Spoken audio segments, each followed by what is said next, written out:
Hey guys, today in this video, I'll be walking you through how you can change spending limit on Instagram ads.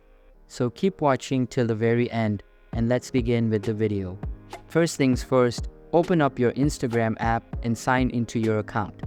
Once you're in, tap on the profile icon at the bottom right of your screen. Next, tap on the three lines at the top right and a bunch of options will appear.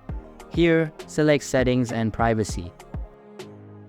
Now under Settings and Privacy, here you will see Add Payments. Click on Add Payments and then tap on Payment Methods. Now here currently I only have this. But for you who actually spends money on Instagram, it will look like this.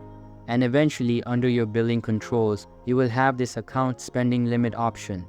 And if you click on that, as you can see, it's not yet set. Now if you click on that, it will now look like this. Now all you have to do is to go here to enter your new spending limit and just input the digits here. And then on the upper right, you will see Save. Just click on that and then there you have it. That is how you change your spending limit on Instagram ads. So that's all for this video. I'll catch you in the next one. Thanks.